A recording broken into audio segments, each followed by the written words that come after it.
causing trouble. Hey, this is Austin Howard, and you're listening to Lesson 1, The Basics of Excel.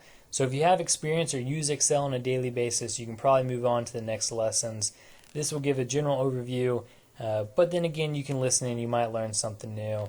So disclaimer up front, this is Office 2013, so if you use a different version, there may be buttons in slightly different areas, but overall you should be able to figure it out. And if you can't, Google's your friend. I use it daily.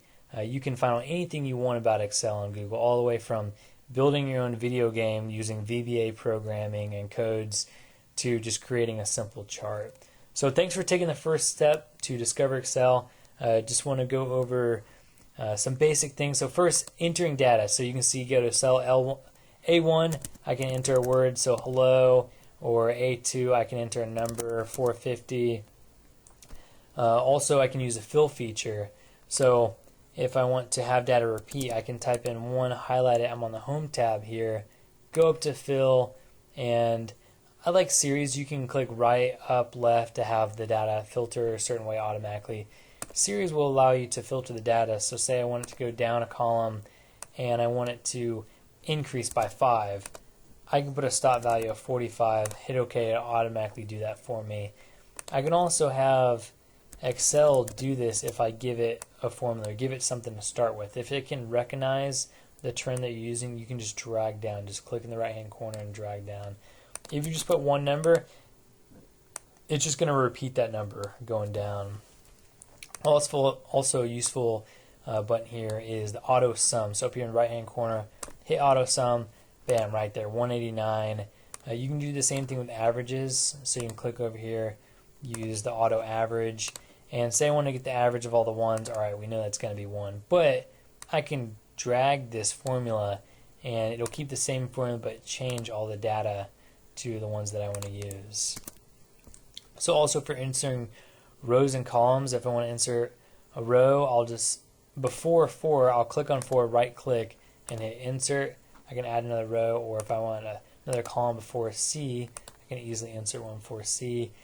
Say I insert a column that I don't want, or if I have E and I don't want it anymore, I can hide it. So you can see I right click on it and then hide, and if I want it to come back, basically I'll highlight the 2 in between and then right click and then unhide, and then E will come back as well.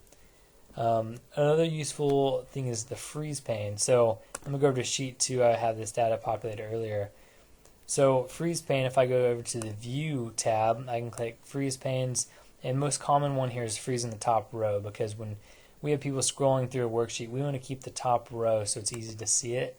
So you can see as I scroll down, keeps that top row. So I could have hundreds of data points, but you can always see what the top row is going to do.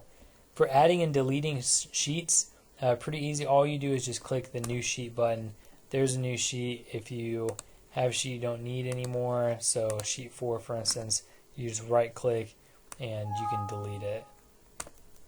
For naming different sheets, if you just double click on the sheet, you can put a new name for it. So I'm going to just label it name. And also for formatting cells, different color, pattern, outlines, all you do is highlight the area you want to format, and then make sure you go to the Home tab and you can see the little painter, so we can just pick any color we want. Say we want blue, and you may be noticing that lines went away, because all these lines, those aren't going to print when you actually print this. You have to tell them that you want lines. So you'll go up here, this is called a thick bottom border box, so you can click here. If you want all borders, it'll pop up. If you want a thick bottom border at the top, you can click here, there's one for that, thick bottom border, and now you have one if you have titles up there as well too. Also, something that's pretty cool is the format painter. So that's this button right here. Just highlight whichever box you want to format. Basically this copies any formats that are in there. You click it and click it anywhere else, and you have your format painter. So for defining data types, say you type in $450, you want that to show up as currency. Really simple. All you have to do is click up here to the money sign. There you go. If you type in 0.43, you want that to be a percentage, you can click it right in there. There's a lot of different ones you can use, and even in different countries and stuff. You can use that, and here's everything here. So you have numbers, accounting, different ways to display dates, times, fractions. Also, what's useful here too is the comma. So say you type in a bunch of stuff, you want to throw in a comma there, you can hit the comma, it'll automatically put the comma. You can take away some zeros after the decimal point. You can add as many zeros as you want.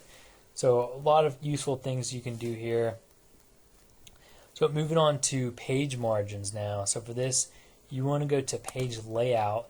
From here you can adjust the margins between normal, wide, narrow. You can also change the orientation between portrait and landscape. Also, while we're in this tab, another useful thing is print titles.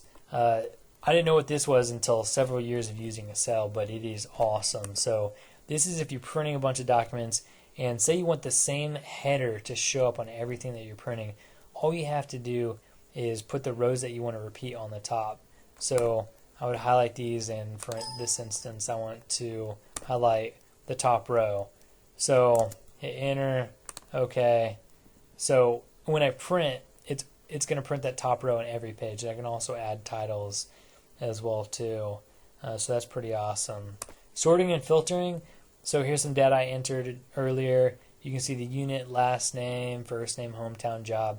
So when I first entered it, I'll actually show you what it looks like, because it didn't automatically adjust how you want it.